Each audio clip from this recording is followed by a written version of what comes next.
नीचे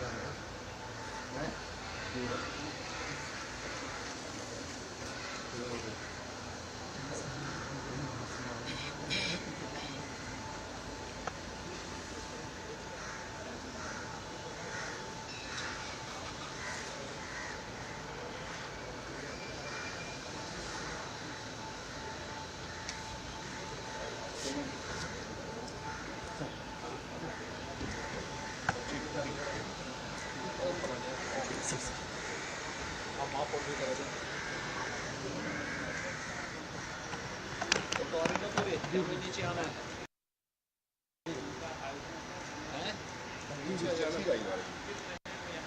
जा रही है।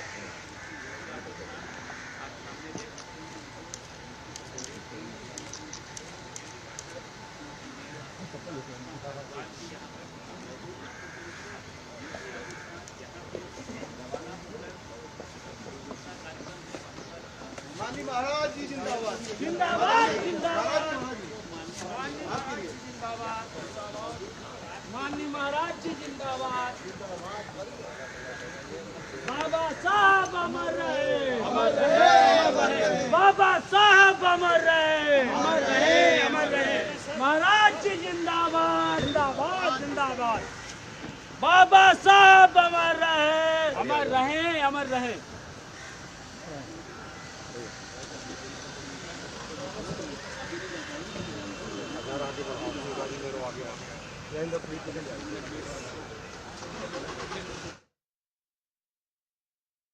ये सबसे पहले लागू किया और खास तौर से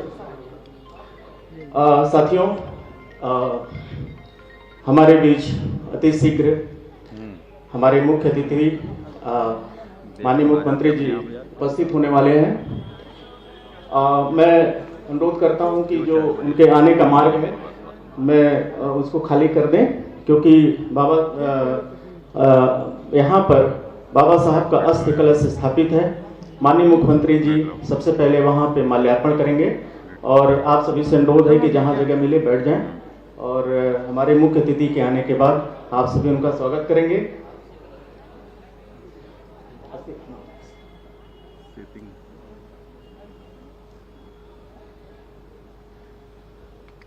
माननीय मुख्यमंत्री जी के आने का संकेत हो चुका है।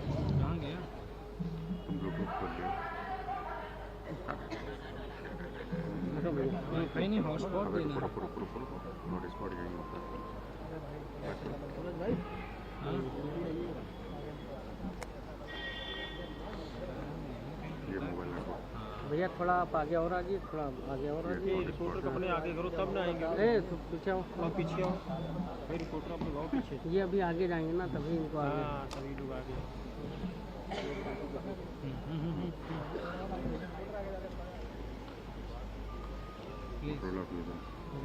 अभी नहीं स्कैन करिए, थोड़ी और स्कैन करिए।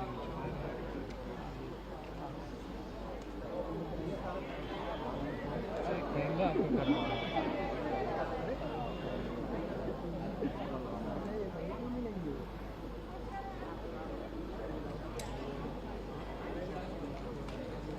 हमारे बीच माननीय असीम अरुण जी राज्य मंत्री स्वतंत्र प्रभार हमारे बीच उपस्थित हैं। माननीय मुख्यमंत्री जी का आगमन हो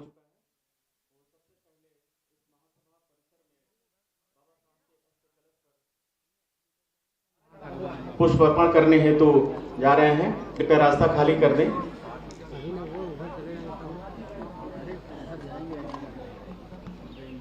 मैं महासभा की ओर से अपने माननीय मुख्यमंत्री जी और उपस्थित विशिष्ट अतिथि उनका मैं हार्दिक स्वागत करता हूं। कौन बैठेगा?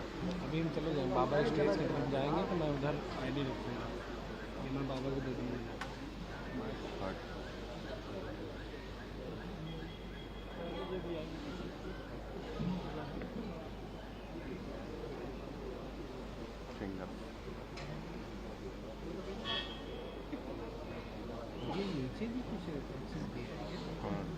वो बटन है।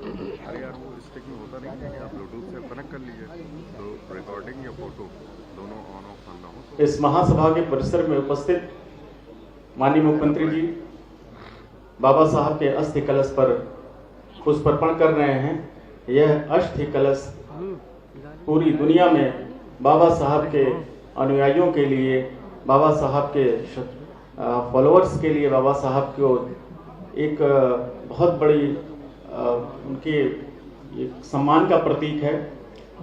बाबा साहब की पत्नी मीराताई जी ने इस अस्थि कलश को अंबेडकर महासभा को सौंपा था।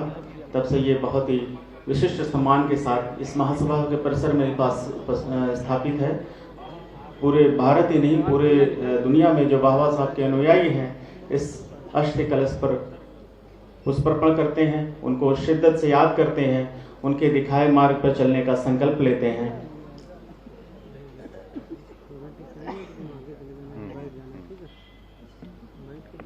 सूरज जाके वापस आएगा।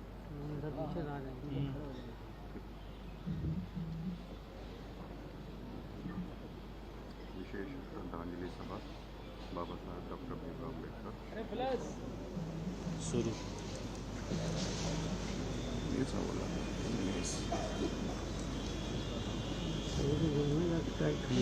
विशेष श्रद्धांजलि सभा बाबा साहब डॉक्टर भीमराव अम्बेडकर परिनिर्वाण दिवस। चेक बाबा साहब के अस्थि कलश पर माल्यार्पण के पश्चात हमारे माननीय मुख्य अतिथि और विशिष्ट अतिथि मंच पर स्थापित बाबा साहब की प्रतिमा पर माल्यार्पण करेंगे।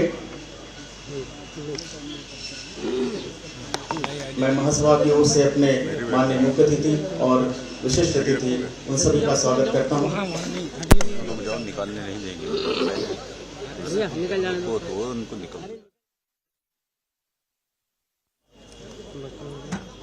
भैया रुकना, थोड़ा आप आगे, भैया आगे आ जाओ, थोड़ा आप आगे कोई जाएगा नहीं उधर। कैसे हो जाएगा? अच्छे हो जाएगा भैया और थोड़ा आगे।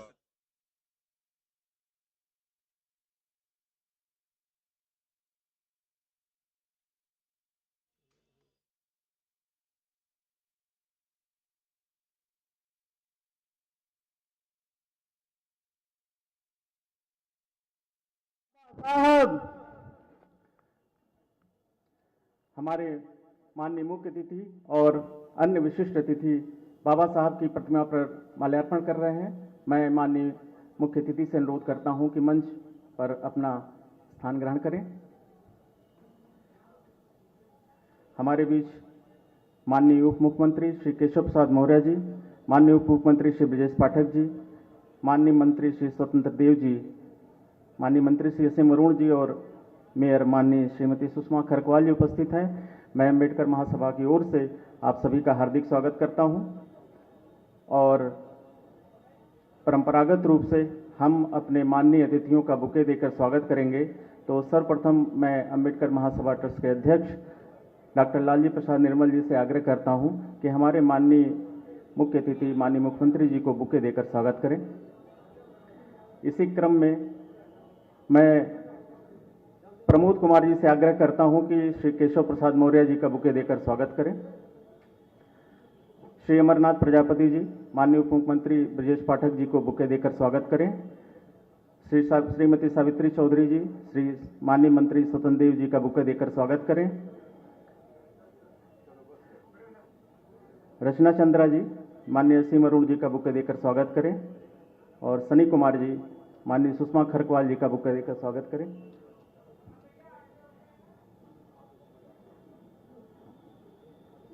दे दिए। अब मैं सनी कुमार जी, धन्यवाद।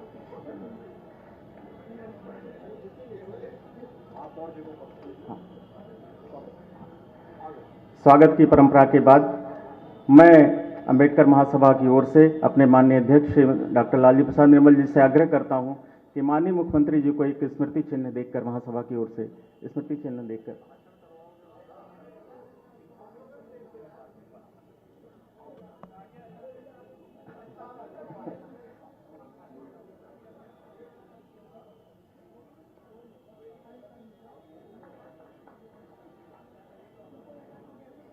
मैं लालजी निर्मल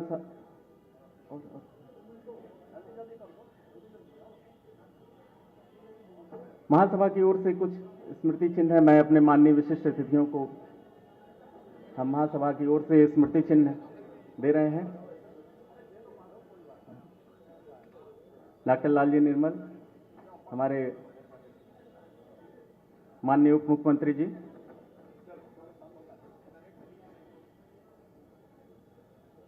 श्री स्वतंत्र देव जी, श्री असीम अरुण जी और श्रीमती सुषमा खरकवाल जी को स्मृति चिन्ह देकर अब मैं कार्यक्रम की औपचारिक शुरुआत करते हुए अपने अध्यक्ष डॉक्टर लालजी प्रसाद निर्मल जी को स्वागत भाषण के लिए आमंत्रित करता हूं। डॉक्टर लालजी प्रसाद निर्मल।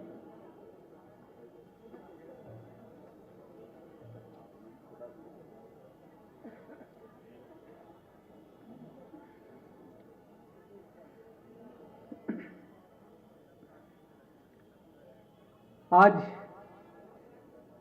बाबा साहब डॉक्टर अंबेडकर का परिनिर्वाण दिवस है और हमें खुशी है कि आज इस परिसर में हमारे प्रदेश के यशस्वी मुख्यमंत्री माननीय श्री योगी आदित्यनाथ जी उपस्थित हैं। मैं आपका स्वागत करता हूं। हमारे बीच में हमारे यशस्वी उप मुख्यमंत्री माननीय श्री केशव प्रसाद मौर्य जी उपस्थित हैं। मैं आपका भी स्वागत करता हूं। हमारे बीच में यशस्वी उप मुख्यमंत्री माननीय श्री ब्रजेश पाठक जी उपस्थित हैं। मैं आपका भी स्वागत करता हूं।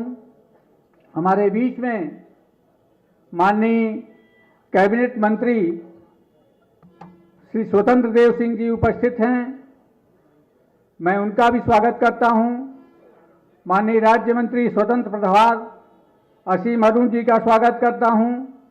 हमारे बीच में लखनऊ की महापौर श्रीमती सुषमा खरकवाल जी उपस्थित हैं।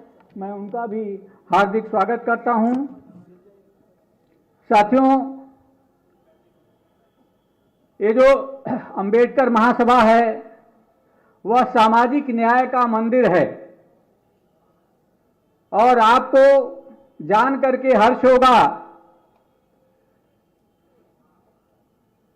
कि डॉक्टर अंबेडकर महासभा को आज 35 वर्ष पूरे हो गए, 35 इयर्स, और पिछले 35 वर्षों से लगातार अंबेडकर महासभा दलितों के सवालों को, पिछड़े वर्गों के सवालों को, गरीबों के सवालों को, वंचितों के सवालों को उठाती रही है और न केवल उठाती रही है बल्कि उनका निराकरण भी करती रहती है।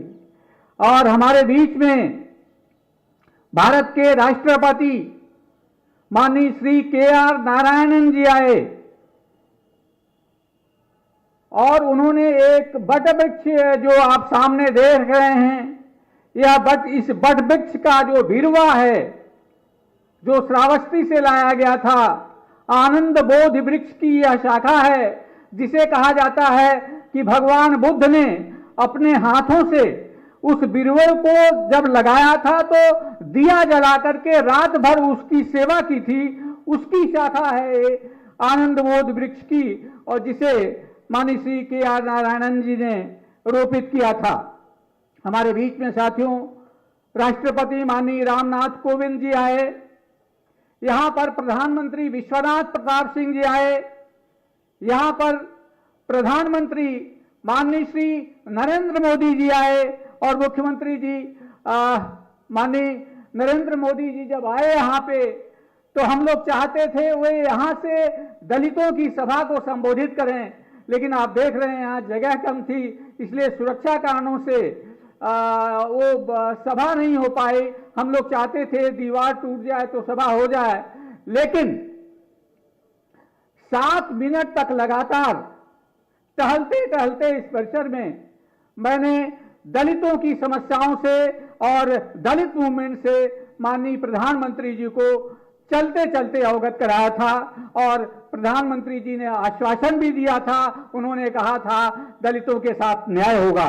यहां पर गृह मंत्री इंद्रजीत गुप्ता आए, गृह मंत्री सुशील कुमार शिंदे आए, मानव संसाधन मंत्री अर्जुन सिंह जी आए, सीताराम केसरी जी आए इस परिसर में, रामविलास पासवान जी अनेकों बार आए, लोकसभा के स्पीकर रहे पीए संगमा साहब यहां से संबोधन कर चुके हैं, माननीय राजनाथ सिंह जी इस परिसर में कई बार आए और ये बाबा साहब डॉक्टर अंबेडकर की जो प्रतिमा आप देख रहे हैं वह उन्हीं के द्वारा स्थापित करवाई गई थी जब वे मुख्यमंत्री थे। राज्यपाल माननीय बीएल जोशी जी, राज्यपाल माननीय विष्णुकांत शास्त्री जी, राज्यपाल बी सत्यानारायण रेड्डी जी, राज्यपाल श्री राम नाईक जी, माई साहब डॉक्टर सविता अंबेडकर यहां आकर के महीनों रहा करती थी और अपने हाथों से बाबा साहब डॉक्टर अंबेडकर का अस्थि कलश स्थापित किया था। सुप्रीम कोर्ट के मुख्य न्यायाधीश केजी बालाकृष्णन आए थे और वे भावुक होकर के आर नारायणन जी द्वारा स्थापित बोध वृक्ष के सामने मौन होकर काफी देर तक खड़े थे। हम लोग मन में सोच रहे थे शायद वे कह रहे होंगे कि अगर के आर नारायण जी राष्ट्रपति न होते तो शायद वे भी बालाकृष्णन जी मुख्य न्यायाधीश सुप्रीम कोर्ट के न बन पाते, क्योंकि वह पत्रावली उन्होंने ही वापस की थी और इस टिप्पणी के साथ वापस की थी कि इस जो पैनल है जजों का उसमें कोई दलित क्यों नहीं है, जिसके फलस्वरूप बालाकृष्णन जी जज हो सके। मुख्यमंत्री मुलायम सिंह यादव, कल्याण सिंह जी, राजनाथ सिंह जी, अखिलेश यादव जी और माननीय मुख्यमंत्री योगी आदित्यनाथ जी, मैं आप सबसे निवेदन करता हूं, आप सब लोग खड़े होकर के माननीय मुख्यमंत्री जी का इसलिए स्वागत करिए कि वे 18वीं बार अंबेडकर महासभा परिसर में आए हैं, 18वीं बार, और देश का कोई भी मुख्यमंत्री ऐसा नहीं है जो अंबेडकर के कार्यक्रमों में इतनी बार शरीक हुआ हो। यह प्रथम बार हुआ है, आप इस देश के प्रथम मुख्यमंत्री हैं जो कि इतनी बार यहां पर आए हैं। साथियों, डॉक्टर अंबेडकर महासभा के प्रस्ताव पर माननीय कल्याण सिंह जी ने यहीं से उत्तर प्रदेश से हरिजन शब्द का निषेध किया था। आपको पता है कि हम लोगों ने आपत्ति व्यक्त की थी, हमें हरिजन न कहा जाए, तो उन्होंने हरिजन एवं समाज कल्याण विभाग का नाम बदल करके अनुसूचित जाति कर दिया था। और मैं एक विशेष रूप से उल्लेख करना चाहूंगा कि यह सभा केवल दलितों की बात नहीं करती थी, हमने मंडल आयोग की भी यहां से लड़ाई लड़ी और यह एक सुखद है जिस अखिलेश यादव जी ने आपका दलितों का आरक्षण खत्म कर दिया। उन पिछड़े वर्गों के लिए मंडल आयोग की जो संतुतियां थी 27%, वे अंबेडकर महासभा के इसी परिसर से घोषणा की गई थी 6 दिसंबर 1993 को, और उस आयोजन में विश्वनाथ प्रताप सिंह जी जो प्रधानमंत्री थे यहां पर उपस्थित थे। 6 दिसंबर 1993 को इसी स्थल से देश के पिछड़े वर्गों को न्याय मिला और 27% का उन्हें आरक्षण मिला। अंबेडकर महासभा की गूंज इतनी थी कि केंद्रीय मानव संसाधन मंत्री अर्जुन सिंह ने पिछड़े वर्गों को उच्च शिक्षा में आरक्षण लागू करने के लिए अंबेडकर महासभा का परिसर चुना था और 6 दिसंबर 2006 को उत्तर प्रदेश में पिछड़े वर्गों को उच्च शिक्षा में आरक्षण की घोषणा इसी मंच से की गई थी। अर्जुन सिंह ने यहीं से घोषणा किया था। साथियों, और हमारे महबूब मुख्यमंत्री योगी आदित्यनाथ जी ने 6 दिसंबर 2017 को यहीं से सभी सरकारी कार्यालयों में बाबा साहब डॉक्टर अंबेडकर की फोटो लगेगी, इसकी घोषणा माननीय मुख्यमंत्री जी ने यहीं से की थी। और ऐतिहासिक निर्णय, मैं एक बार फिर से कहूंगा कि आप खड़े होकर के तालियां बजाकर स्वागत करिए माननीय योगी आदित्यनाथ जी का, जिन्होंने लखनऊ में बाबा साहब डॉक्टर अंबेडकर का भव्य स्मारक बनाने का निर्णय लिया और वह स्मारक अब लगभग बन करके तैयार है।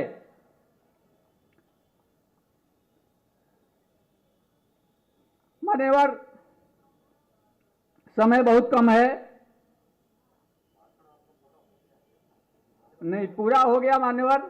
बस मैं अंत में यही कहना चाहूंगा कि देश के प्रधानमंत्री नरेंद्र मोदी जी ने ये अंबेडकर महासभा पहले विरोध की धारा थी, लेकिन प्रधानमंत्री नरेंद्र मोदी जी के आने के बाद और मुख्यमंत्री जब के पद पर जब माननीय योगी आदित्यनाथ जी आए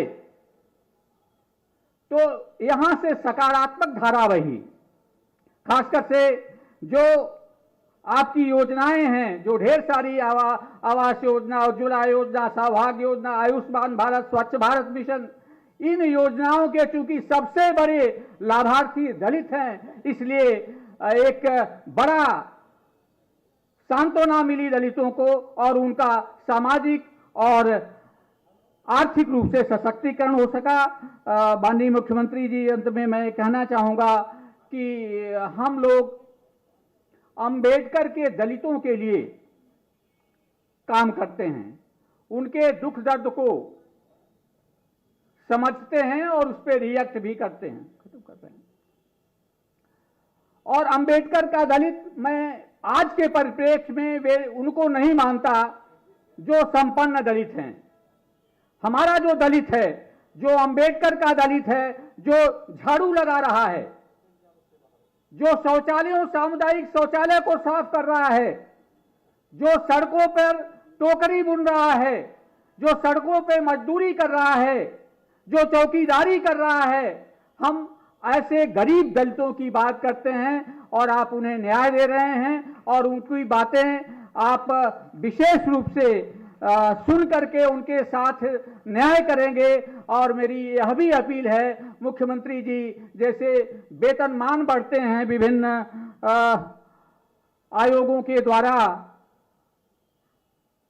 उसी तरह से जो गरीब लोग हैं, जो मानदेय पा रहे हैं, किसी भी पद पे हैं, उनका भी मानदेय बढ़ना चाहिए, जिससे कि वे कब तक झाड़ू लगाने वाले भगवान बुद्ध के समय से झाड़ू लगा रहे हैं और भगवान बुद्ध ने सुमित भंगी को अपने संघ में शामिल किया था, लेकिन वो परंपरा आज भी बनी है। कुछ ऐसा होना चाहिए कि उनके हाथ से झाड़ू छूटे और कलम उनके हाथों में आ जाए। और चूंकि यह प्रधानमंत्री नरेंद्र मोदी जी का कार्यकाल है, माननीय योगी आदित्यनाथ जी का कार्यकाल है और उन्हें सामाजिक न्याय मिलेगा, इस बात की उम्मीद के साथ मैं फिर से सबका स्वागत करता हूं और आप सबका भी स्वागत करता हूं कि प्रदेश के विभिन्न कोनों से इतनी ठंडक में आप आए।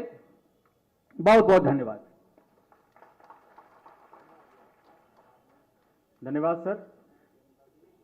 बुद्धि का विकास मानव के अस्तित्व का अंतिम लक्ष्य होना चाहिए, बाबा साहब का यह महत्वपूर्ण कथन था और उसी के अनुरूप माननीय मुख्य अतिथि जी ने जो यहाँ पे अंबेडकर स्मारक बनवाया है, ये बाबा साहब के विचारों को फैलाने में बहुत सहायक होगा। अब मैं सादर श्री असीम अरुण जी को आमंत्रित करना चाहता हूं। श्री असीम अरुण जी। बहुत बहुत धन्यवाद, बहुत आभार। आज बाबा साहब के महापरिनिर्वाण दिवस पर आए हुए सभी बहनों भाइयों का, अतिथियों का, साथियों का मैं स्वागत करता हूं। मैं चाहूंगा एक बार जोरदार तरीके से हम लोग बाबा साहब का स्मरण करेंगे।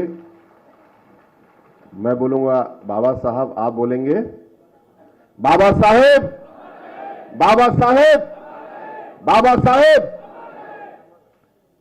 पोस्टर पे बहुत अच्छी बात मैं देख रहा था, जैसे आजकल सोशल मीडिया पे होता है, कभी कोई प्रवाह चलता है, कभी कोई प्रवाह चलता है।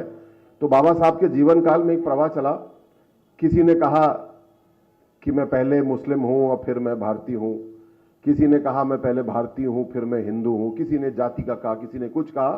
तो एक पत्रकार ने बाबा साहब से पूछा कि आपका क्या कहना है। बाबा साहब ने तुरंत जवाब दिया, मुझसे पहली बार पूछोगे तो मैं कहूंगा मैं भारतीय हूं, दूसरी बार पूछोगे तो मैं कहूंगा भारतीय हूं, और जितनी बार पूछोगे मैं केवल ये कहूंगा कि मैं भारतीय हूं। ऐसे भारत मां के सपूत के स्मरण के लिए हम सब लोग इकट्ठे हैं। मैं चाहूंगा एक बार भारत मां का भी स्मरण हम लोग करेंगे। भारत माता की, भारत माता की, भारत माता की। बहुत बहुत धन्यवाद सभी का, बहुत बहुत स्वागत। विशेषकर माननीय मुख्यमंत्री जी का मैं आभार व्यक्त करता हूं। जैसा आदरणीय निर्मल जी ने अभी कहा कि 18वीं बार आपका आशीर्वाद यहां पे हम लोग को मिल रहा है। बाबा साहब को आप श्रद्धांजलि माननीय मुख्यमंत्री जी अर्पित कर रहे हैं। हम सब आपके पीछे हैं, आपके साथ हैं, और जो बाबा साहब का बताया हुआ रास्ता है उस पर चलने के लिए हम सब मिलकर काम कर रहे हैं आपके निर्देशन में। ये हमारा बहुत बड़ा सौभाग्य है। आदरणीय उप मुख्यमंत्री मेरे बड़े भाई श्री केशव प्रसाद मौर्य जी, भाई साहब आपको बहुत सारी शुभकामनाएं। आदरणीय ब्रजेश पाठक जी भाई साहब, आपको भी मेरी ओर से शुभकामनाएं। आदरणीय स्वतंत्र देव जी हमारे कैबिनेट मंत्री, आदरणीय लालजी प्रसाद निर्मल जी, हमारी मेयर सुषमा खरकवाल जी, आदरणीय प्रमोद सरोज जी, श्री अमरनाथ प्रजापति जी, डॉक्टर सत्या दौरे जी, श्रीमती बीना मौर्य जी, सभी को बहुत बहुत स्वागत। आज का दिन केवल फूल चढ़ाने का, माला चढ़ाने का, एक अनुष्ठान मात्र करने का दिन नहीं है।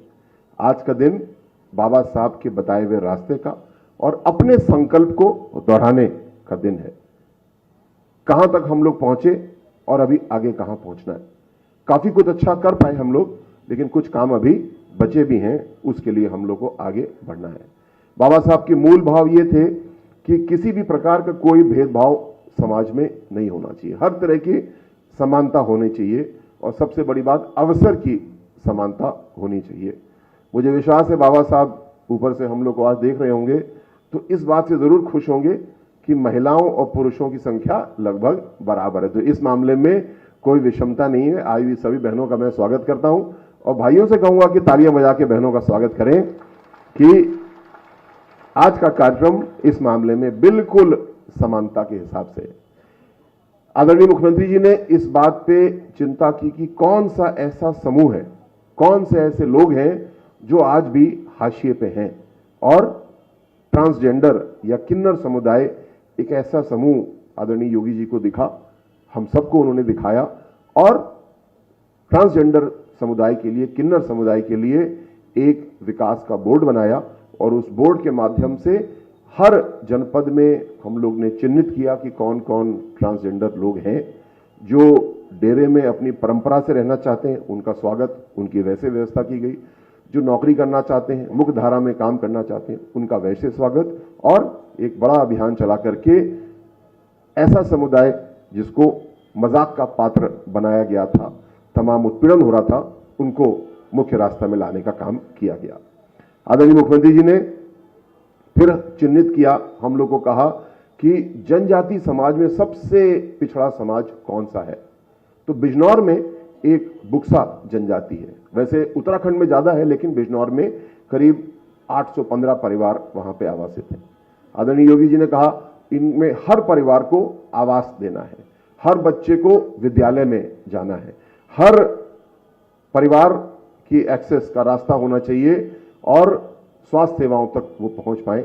मुझे बताते हुए बहुत खुशी है कि ये सभी 815 परिवार, जितनी भी सरकार की योजनाएं हैं, आदरणीय योगी जी के निर्देश पे पूरी तरह आच्छादित, सैचुरेट हो चुके हैं, और तेजी से अपनी राह को आगे पकड़ के विकास की दृष्टि से बढ़ रहे हैं। अब आगे और एक महत्वपूर्ण समाज का हिस्सा आदरणीय योगी जी ने चिन्हित किया, जो कि घुमंतु समाज है।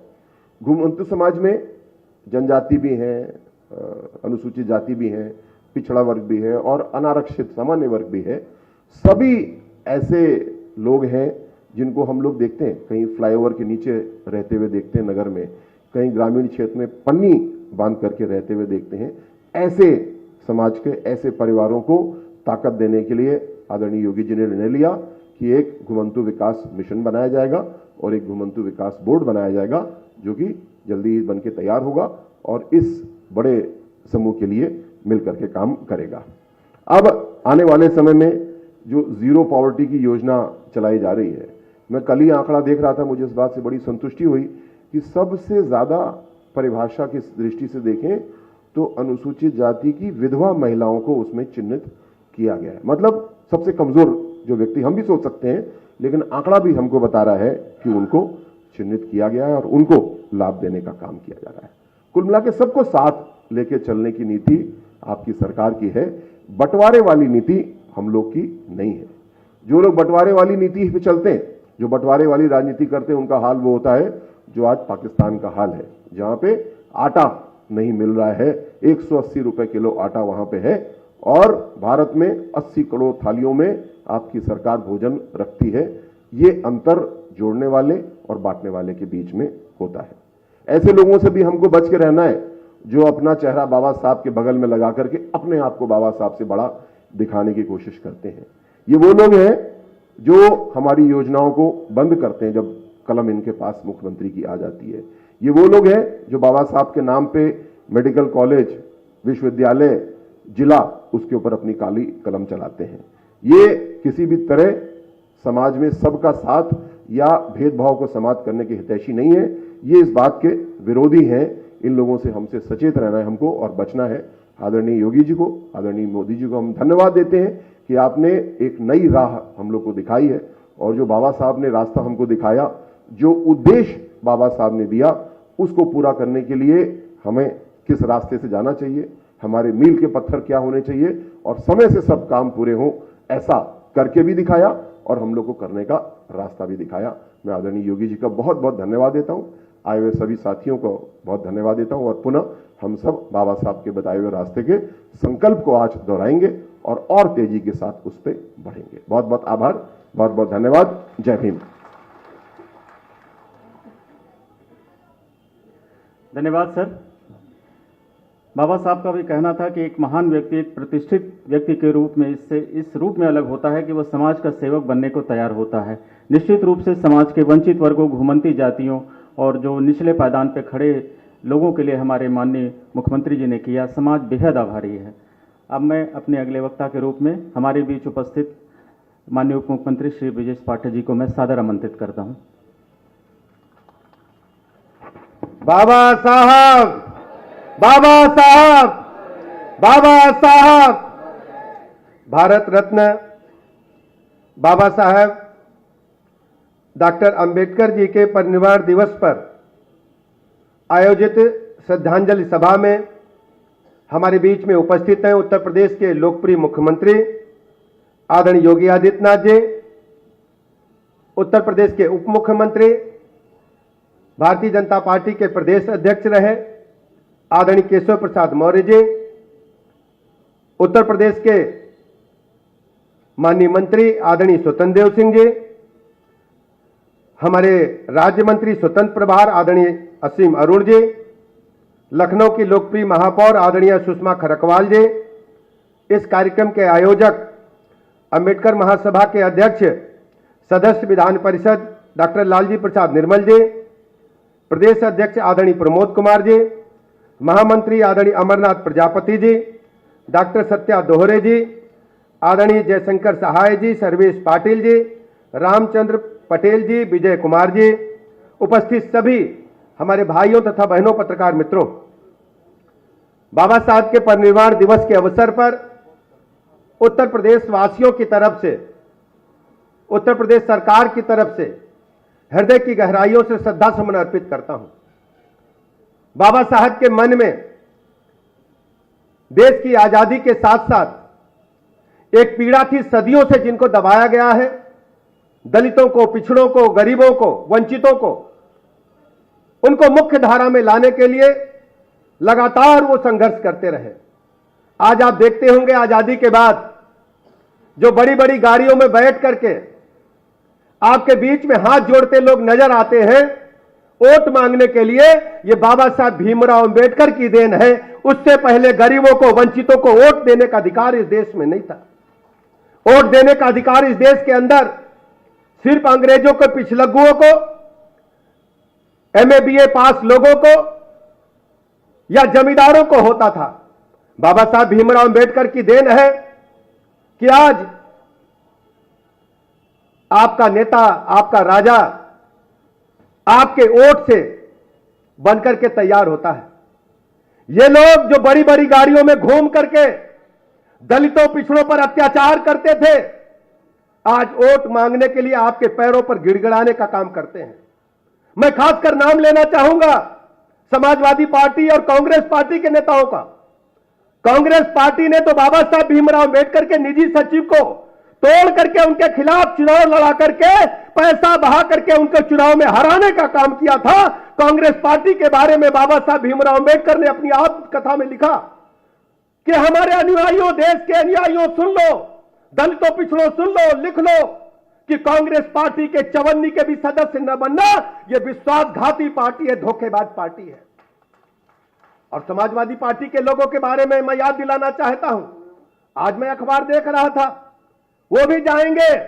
यही समाजवादी पार्टी के लोग जब सूबे में सत्ता में थे तो यहां पर उनके राष्ट्रीय अध्यक्ष बैठते थे, मुख्यमंत्री बैठते थे मंच पर, और उनके एक वरिष्ठ नेता बाबा साहेब की उंगली को कहते थे ये जमीन कब्जा करने वाले भूमाफिया के काम है ये। ऐसा उन्होंने कहा था कि नहीं कहा था, मुझे बताइए बहनों।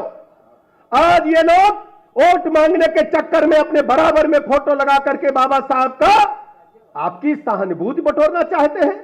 मैं कहना चाहता हूं समाजवादी पार्टी के मुखिया अखिलेश यादव जी से, हमारे गांव में कहावत कही जाती है कि 100 बिल्ली खा के चूहे खा करके हज को चली। कहा जाती कि नहीं कहा जाती? 100 बिल्ली खा ली, चूहा और हज को चली है। अखिलेश यादव जी, थोड़ा इतिहास समाजवादी पार्टी का पन्ना पलटा करो, सुबह शाम देखा करो कि समाजवादी पार्टी के सूबे में जब जब पावर में रहे, सत्ता में रहे हैं, दलितों पिछड़ों पर अत्याचार अनाचार करके आपने इनको अपमानित करने के साथ इनके हक और हुकूक पर डाका डालने का काम किया है। आज पूरे प्रदेश में सभी बूथों को अगर नजर डालें आप, हर बूथ में, हर गांव में ग्राम प्रधान का चुनाव हो, चाहे जिला पंचायत का चुनाव हो, आपने क्या नहीं किया है? मुझे अच्छी तरह याद है जब 2 जून 1995 को घटना हुई थी, हमारे दलित समाज के नेताओं को आप बैल बकरी की तरह टांग करके सरकार चलाने के लिए ले जाने का काम किए थे कि इस मुंह से आप दलितों का वोट, पिछड़ों का वोट मांगने के हकदार हैं। आपको राजनीति छोड़ करके पूरे देश के दलितों से माफी मांगनी चाहिए, पिछड़ों से माफी मांगनी चाहिए। आप प्राइवेट लिमिटेड कंपनी चलाने का काम करते हैं, आपके पास कोई राजनीतिक दल नहीं है। राजनीतिक दल के बारे में निर्वाचन आयोग की जो परिभाषाएं देखिए, एक परिवार में लिमिटेड कंपनी बना करके आप बाबा साहब की संविधान की धज्जियां उड़ाना चाहते हैं। बाबा साहब के संविधान की किताब को हाथ में लेकर लोगों को गुमराह करने का असफल प्रयास करते हैं। लेकिन दलित पिछड़े अब वो नहीं रह गए। आप दलित पिछड़े भी आपसे अच्छा पढ़ना जानते हैं, आपसे बेहतर देश और दुनिया को जानते हैं। बाबा साहब के लोग कभी भी समाजवादी पार्टी कांग्रेस को माफ नहीं करेंगे।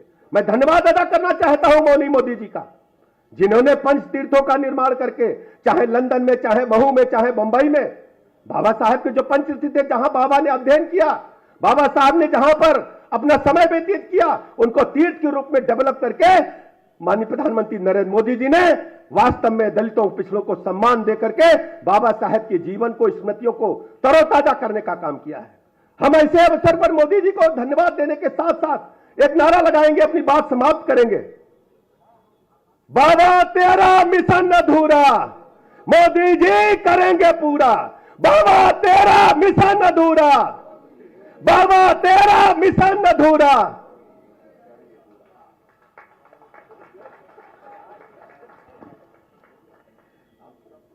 धन्यवाद सर। बाबा साहब ने कहा था कि मनुष्य नश्वर है, उसी तरह उसके विचार भी नश्वर होते हैं और विचारों को प्रचार प्रसार की जरूरत होती है। जिस तरह एक पौधे को पानी की, अन्यथा दोनों सूख जाते हैं। हमारे माननीय उप मुख्यमंत्री जी ने उन विचारों के प्रसार के लिए माननीय जिस तरह से पंच तीर्थ बनाए गए और जो स्मारक बनाए गए हैं, हम बेहद आभारी हैं। अब मैं अपने अगले वक्ता के रूप में हमारे माननीय उप मुख्यमंत्री जी श्री केशव प्रसाद मौर्य जी को मैं सादर आमंत्रित करता हूं। सबसे पहले आज संविधान निर्माता पूज्य बाबा साहब के चरणों में परिनिर्वाण दिवस के अवसर पर मैं अपनी विनम्र श्रद्धांजलि अर्पित करता हूं। और आज अंबेडकर महासभा के द्वारा आयोजित इस श्रद्धांजलि सभा में उत्तर प्रदेश के आदरणीय मुख्यमंत्री योगी आदित्यनाथ जी, हमारे जिनका अभी आपने उद्बोधन सुना, उप मुख्यमंत्री आदरणीय ब्रजेश पाठक जी,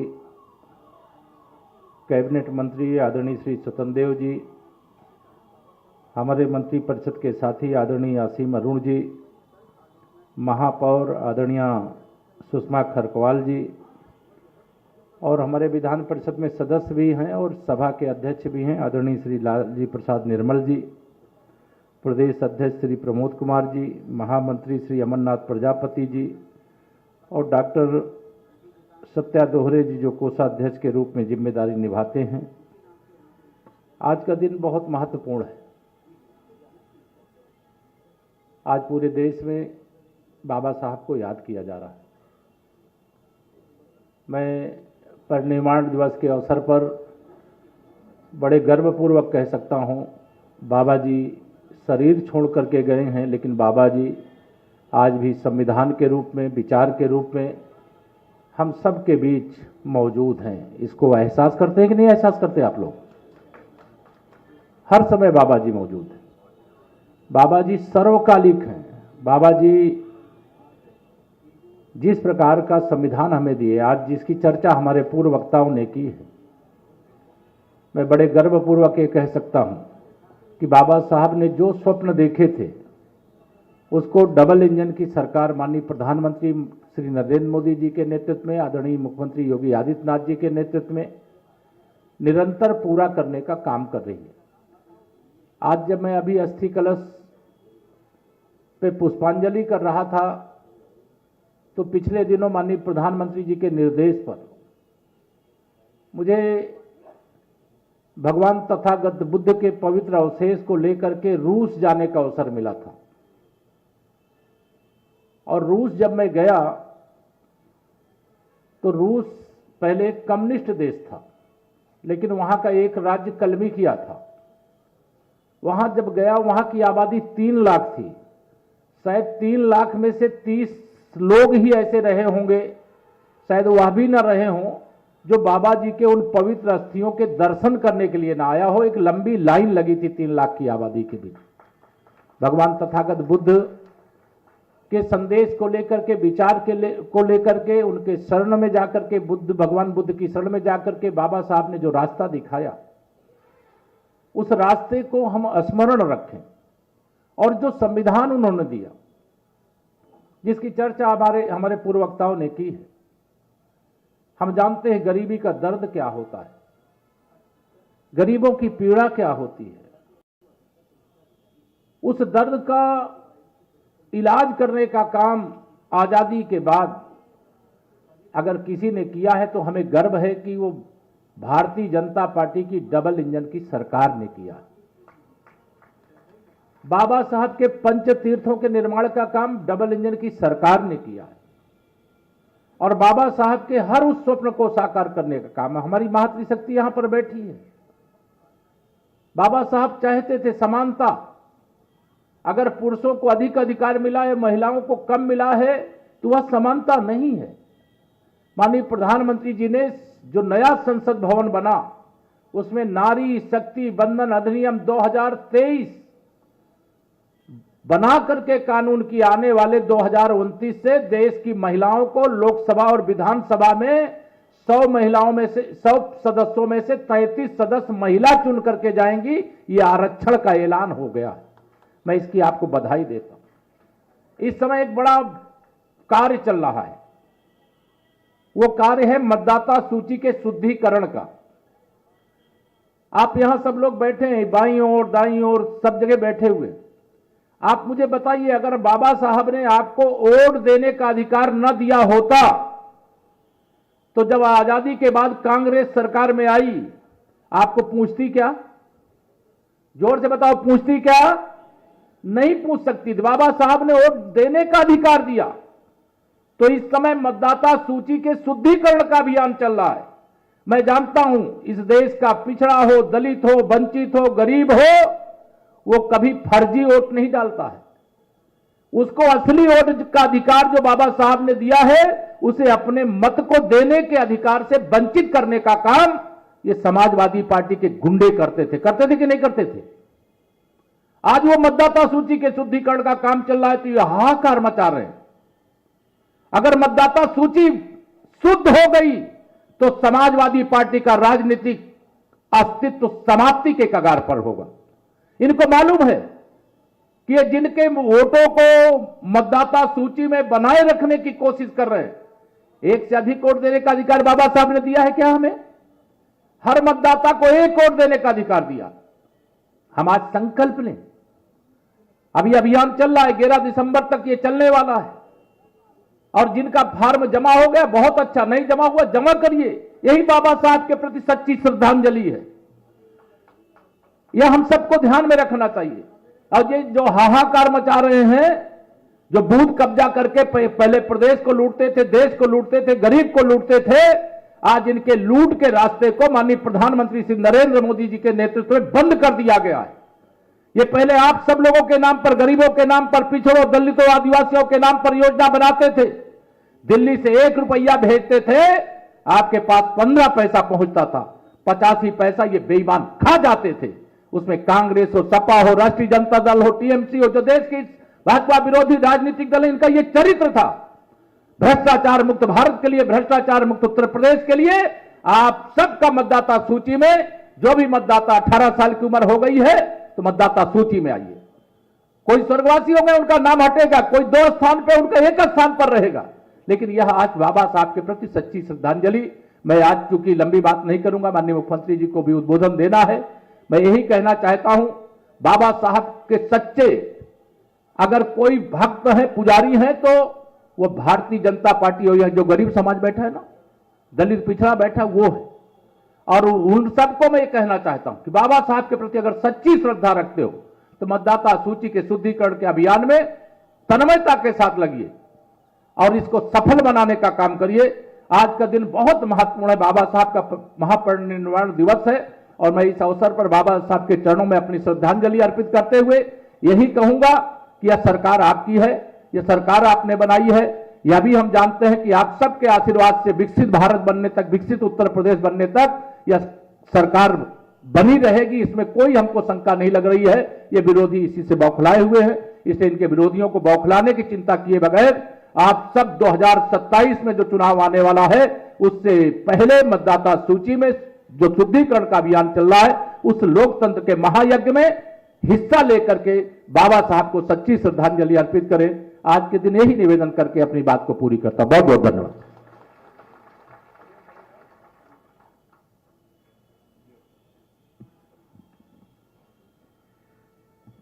धन्यवाद सर। निश्चित रूप से लोकतंत्र के महायज्ञ में हम सब अपनी आहुति देंगे। साथियों, महासभा के परिसर में जो बोधि वृक्ष स्थापित है, ये उस पवित्र बोधि वृक्ष की शाखा है जिसके बारे में वेन-सांग ने कहा था कि जब पूरी दुनिया घूम हिल जाए तब भी यह बोधि वृक्ष अपने स्थान से, यह स्थान अपने स्थान से नहीं हिलता। और भारतीय परंपरा में आप जानते हैं कि हमारे कई चिंतन धाराएं हैं, ज्ञान, कर्म और भक्ति। लेकिन ये बड़ा कम दुर्लभ संयोग है कि इन तीनों चिंतन धाराओं का किसी एक व्यक्ति के रूप में समाहित हो, किसी एक व्यक्ति के रूप में समन्वय हो। हमारे माननीय मुख्य अतिथि इसी रूप में एक अनोखा उदाहरण है। मैं अपने माननीय मुख्य अतिथि माननीय योगी आदित्यनाथ जी को सादर आमंत्रित करता हूं।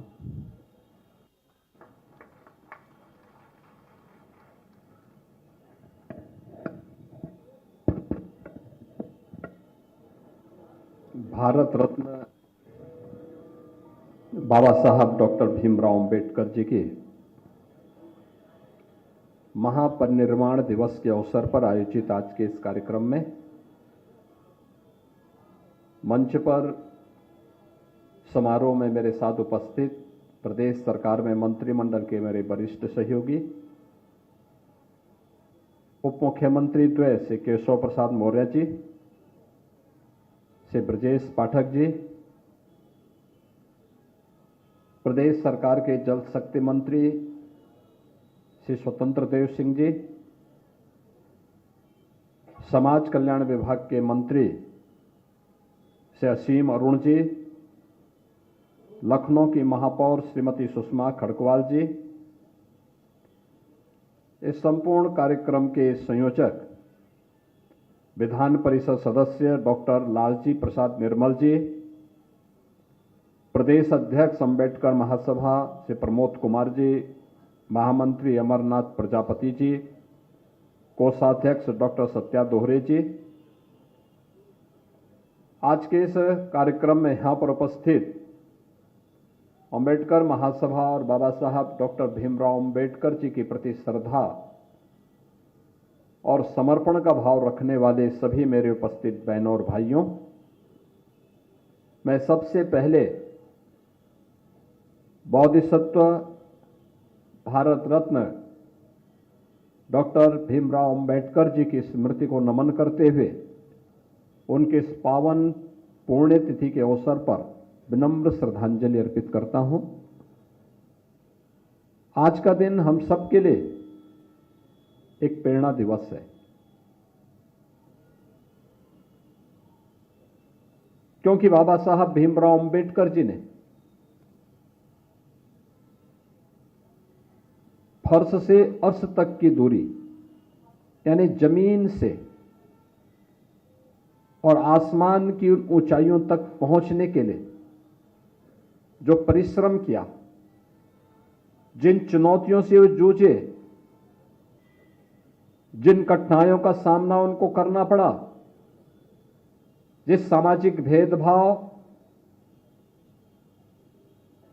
कि उन रूढ़िगत विषमताओं से जकड़े हुए समाज से उभर करके उन्होंने कोटि कोटि वंचितों, दलितों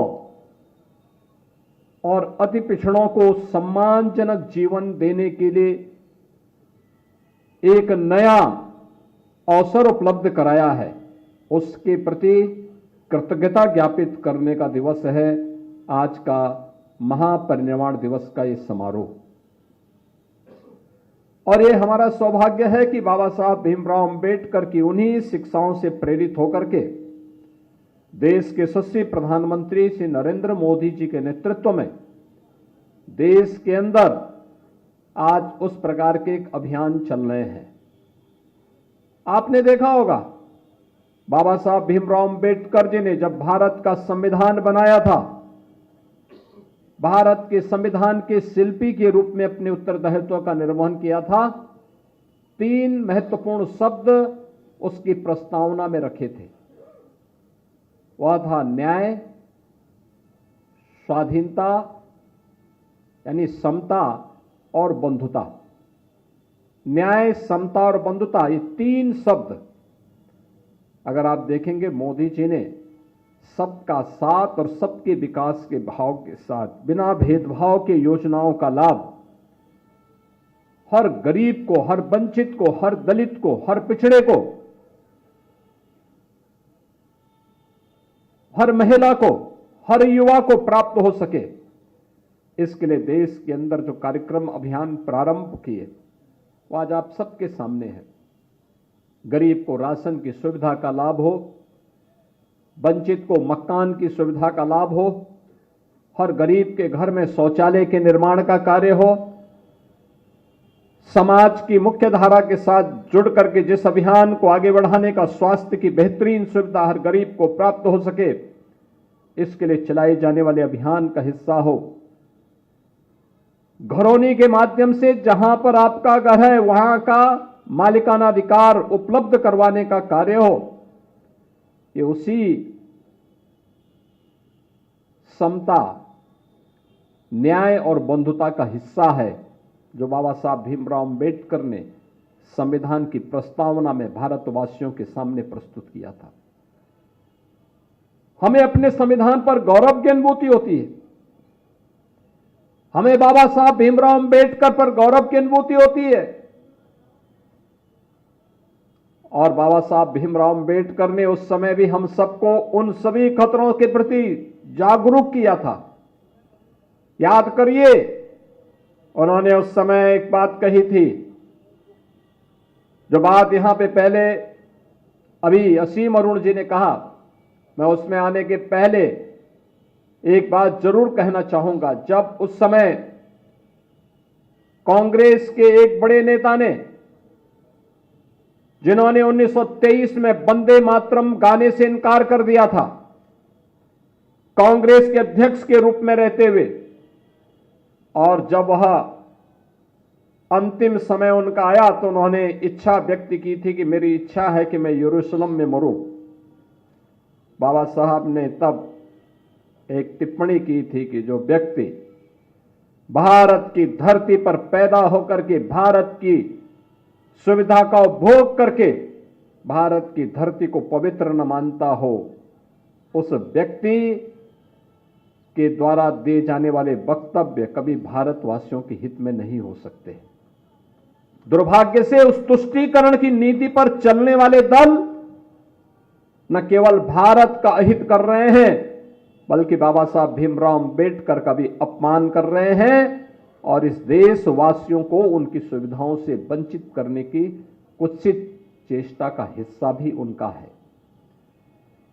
हमें याद करना होगा इस बात को कि बाबा साहब भीमराव अंबेडकर ने आज जो भी सुविधाएं और जो भी संपन्नता आपको प्राप्त हो रही है, ये सभी कुछ उनकी प्रेरणा है। प्रधानमंत्री मोदी जी के नेतृत्व में नया भारत अपने महापुरुषों पर गौरव की अनुभूति करता है, उन्हें सम्मान देता है। पंचतीर्थ के निर्माण का कार्यक्रम हो या अनुसूचित जाति, जनजाति और पिछड़ी जाति के छात्रों को मिलने वाली स्कॉलरशिप और अन्य सुविधाएं, ये उसी क्रम का हिस्सा है। अभी यहां पे कार्यक्रम के संयोजक श्री डॉक्टर लालजी प्रसाद निर्मल जी कुछ बातें कह रहे थे।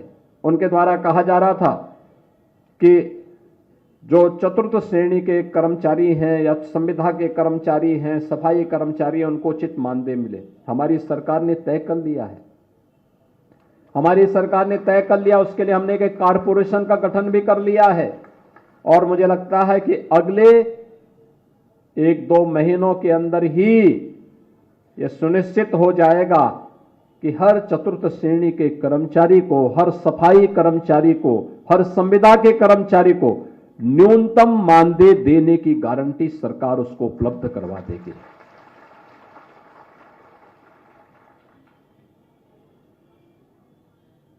जीरो पॉवर्टी का हमारा अभियान भी उसी का हिस्सा है।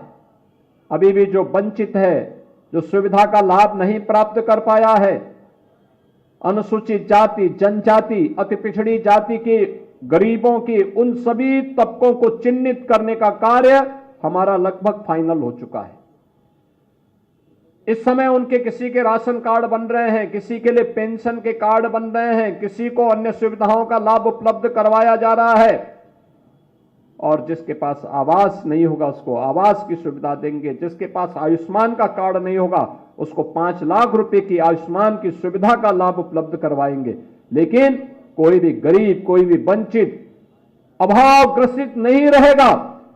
उसको सभी प्रकार की सुविधाओं से संपन्न बनाने का काम ये डबल इंजन की सरकार आज कर रही है और अपने उस अभियान को आगे लेकर के कार्य करेगी।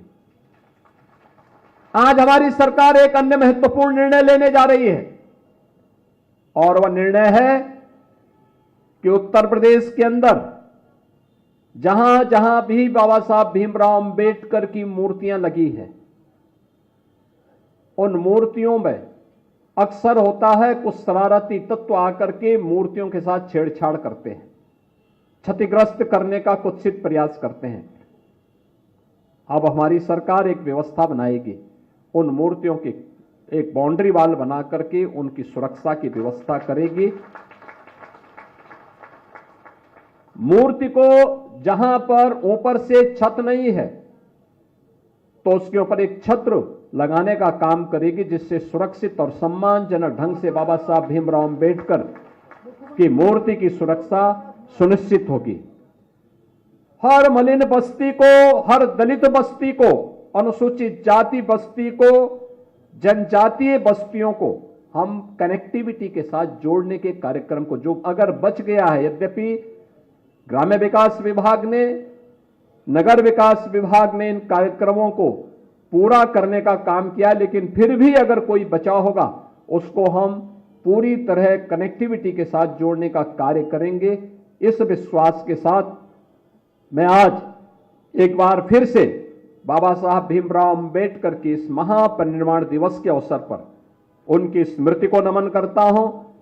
प्रदेश सरकार और प्रदेश के 25 करोड़ जनता जनार्दन की ओर से उन्हें विनम्र श्रद्धांजलि अर्पित करता हूं और आप सभी अंबेडकर महासभा और प्रदेश के हर उस गरीब, दलित, वंचित नागरिक से इस बारे में मैं अपील और उनसे इस बारे में उन्हें आश्वस्त करता हूं कि बाबा साहब भीमराव अंबेडकर का यह जीवन दर्शन हमें एक नई प्रेरणा देता है और ये डबल इंजन की सरकार बाबा साहब भीमराव अंबेडकर की उन प्रेरणाओं से प्रेरित होकर के समाज और राष्ट्र को सशक्त बनाने में, भारत के संविधान के गौरव को पुनर्स्थापित करने की दिशा में निरंतर प्रयत्नशील होकर के कार्य करेगी। आप सबके प्रति मेरी शुभकामनाएं हैं। धन्यवाद। जय हिंद।